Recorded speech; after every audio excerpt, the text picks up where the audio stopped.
Sir Samuel of Morocco.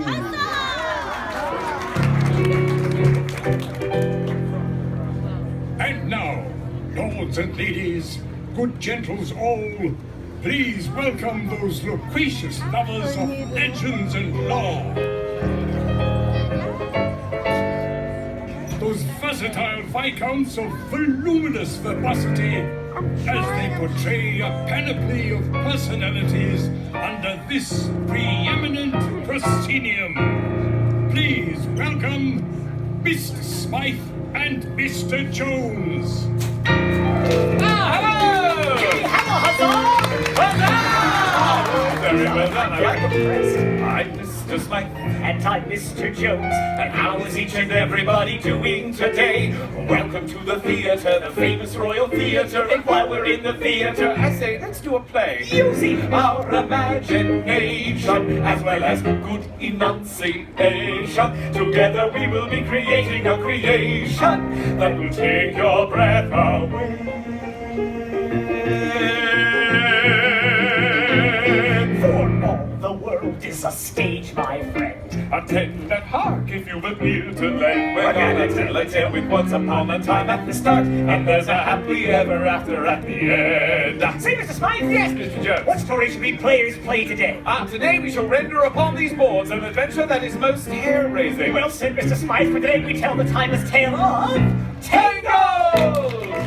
It's a very special tale of a very special girl. She's full of hopes and dreams, a little something like you. And if she puts some work into it, makes her mind up to pursue it, she can make her wish come true. It may be awfully hard to do, but with imagination, some courage and determination, if she can conquer all her fears and trepidation, well then she just might make it through. For all the world is a stage, my friend. Attend and hark if you've an ear to lend. And here's one thing on which you can depend. We're gonna make a little magic if you want to your part. We will create a little chronicle of courage and heart. We're gonna tell a tale with once upon a time at the start, and there's a happy ever after at the end. Happy ever after at the end. Thank you, lords and ladies, and welcome to the Royal Theatre. To help us tell our story today, we have two special guests. Two special guests? Yes. Who's on first? A young lady with golden locks. Goldilocks and her three dancing bears! No, we don't have three dancing bears. Only two? No, just one. No, there are no dancing bears. Lords and ladies, presenting Goldilocks and no dancing bears! Wait a minute. Oh, maybe they can be the dancing bears. What? Yeah, there's a papa and a mama and a baby, right? No, there are no dancing bears and no Goldilocks. But you said a young lady with golden locks. Yes, Rapunzel. Rapunzel doesn't have any dancing bears. No, she's the first guest. First guest? Yes. Who's on second? That is the question. I can hardly wait. Lords and ladies, it is now time to give a warm welcome to our first royal guest, the one The only. and only, Rapunzel!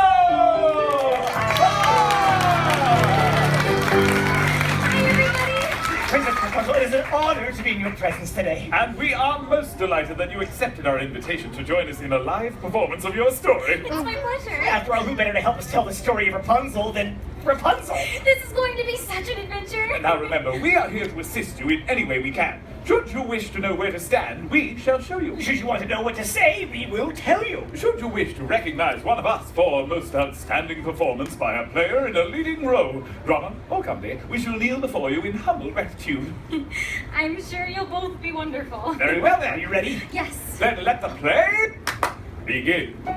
Once upon a time, there was a radiant young lady named Rapunzel. Who lived at the top of a tall, tall tower. From the time I was just a baby, my mother never allowed me to go outside. Each day as Rapunzel gazed out her tower window, she wondered when would her life begin. My dream was to see the floating lanterns that appeared in the night sky every year on my birthday. But today, like every other day, Rapunzel's daydreams were interrupted by the sound of a familiar voice. Rapunzel, Mother Gothel? let down your hair.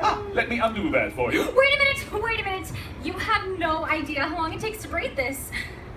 Of course. Stunt hair, please. Ooh, what's that? That is a theatrical representation of your hair.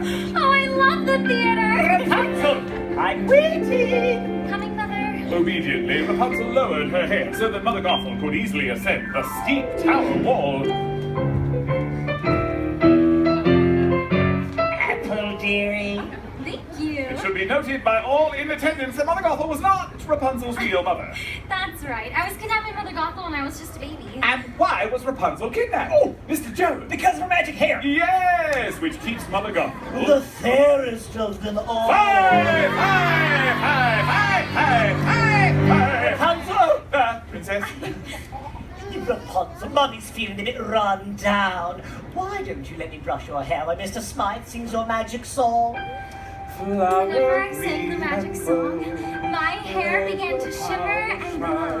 And when it glowed, it kept Mother Gothel young with its special healing power. As Gothel brushed the enchanted hair, the years melted away. Like sands through the hourglass, thus are the days of our lives. Thank you, my dear. Oh, Princess. thank you, my dear. Now give me my mirror.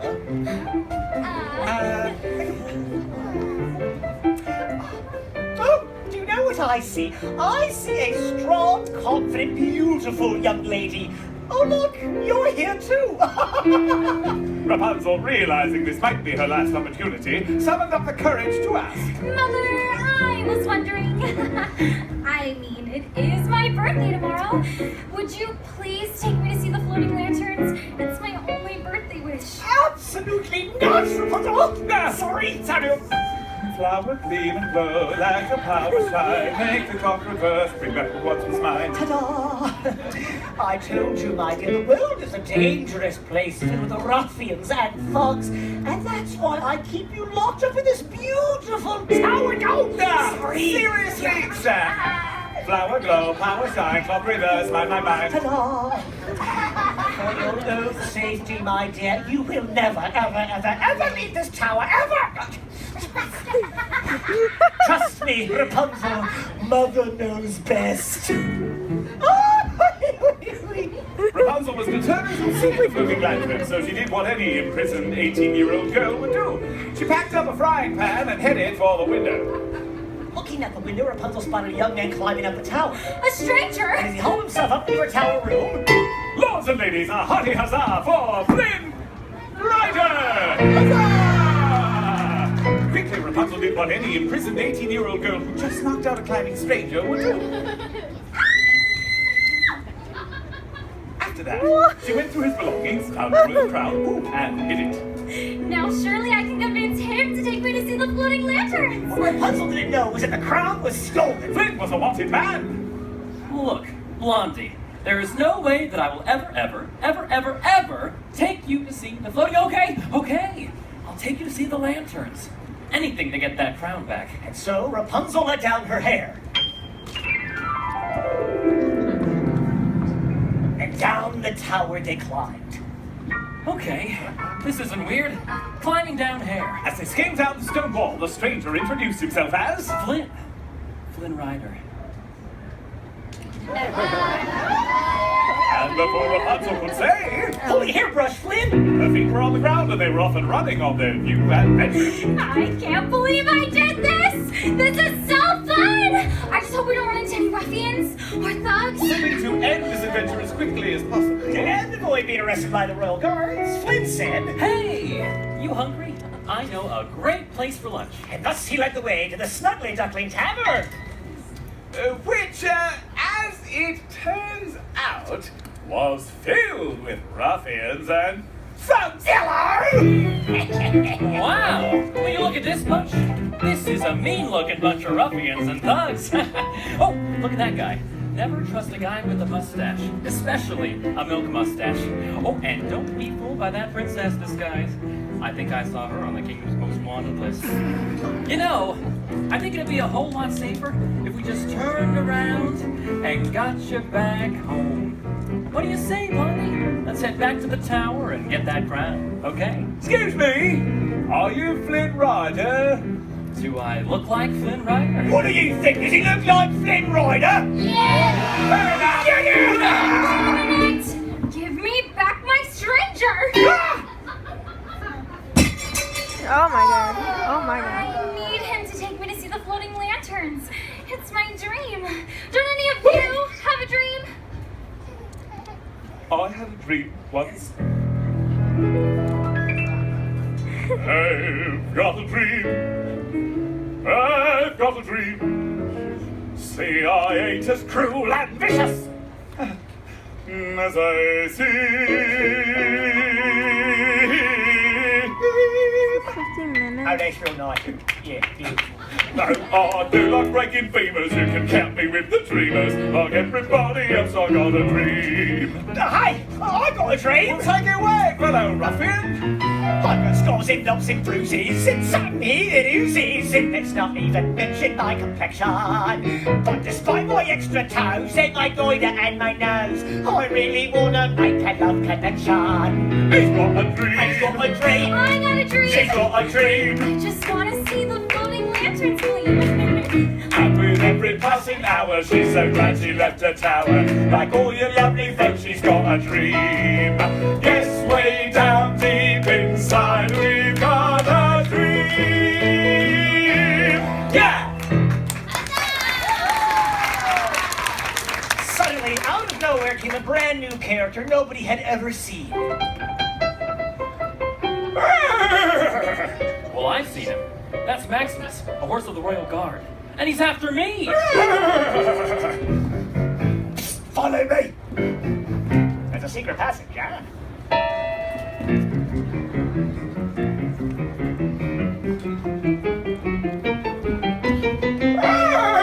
Run! Flynn and Rapunzel ran for Maximus through a twisting, turning cave. Until at last we broke out into the sunlight, only to realize. Look out! We were standing on the edge of a precipitous cliff. A towering reservoir on one A side. deep chasm on the other. Thinking quickly, Rapunzel tossed her hair across the chasm where it latched onto a wooden beam. Flynn, follow me. But it was too late. Flynn was trapped, and Maximus was on him, sword drawn. Seriously?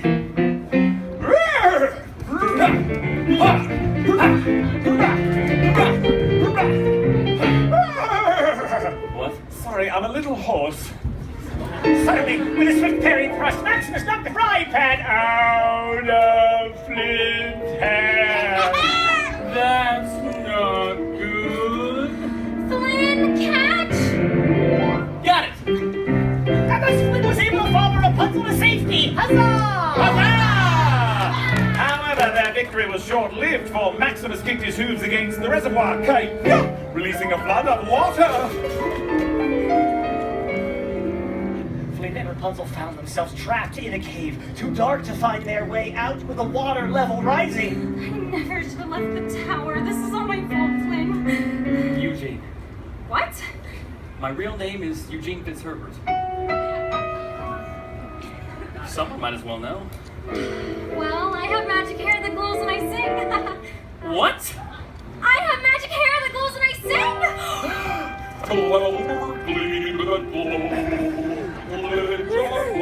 Rapunzel's hair illuminated the water with its magic light and led them out of the cave. Huzzah! Lords and ladies, the backside of water.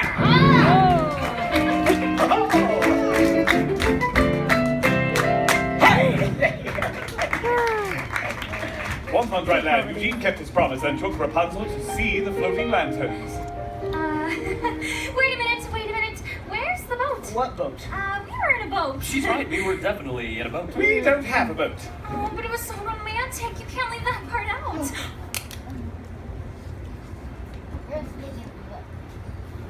Oh, what is that? It's a theatrical representation of our boat. Oh, I love the theater. Sir Samuel? Every year on this day, the king and queen release the lanterns in honor of their lost daughter. They're so beautiful. And as the sky filled with the lantern's warm glow, I realized I was falling in love.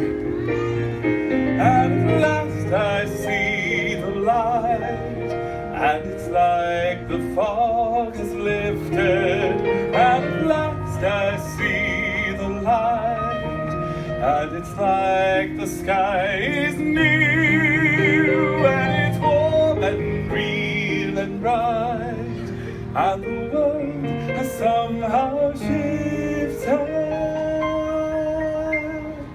All at once, everything is different. Now that I see you, now that I see you.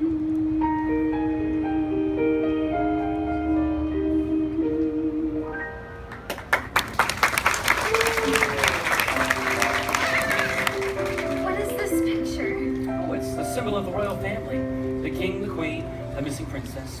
The missing princess. The missing princess? Eugene, I have to go. As fast as she could, Rapunzel raced back to her tower. Rapunzel, where are you going? Rapunzel, where have you been? Out there, discovering who I really am. I'm the missing princess.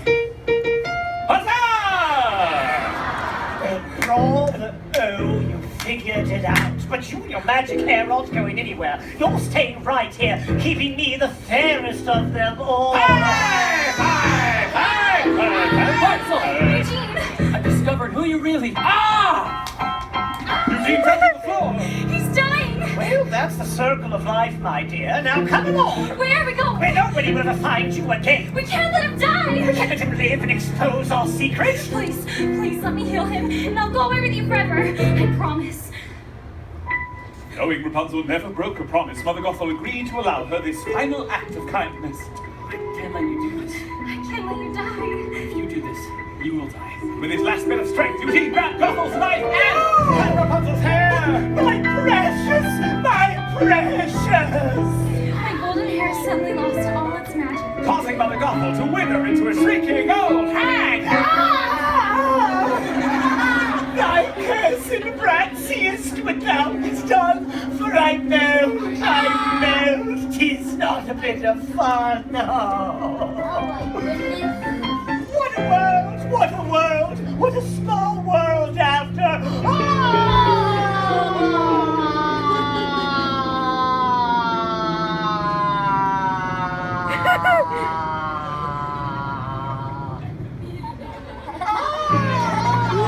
Is this fall actually stretching, or is it your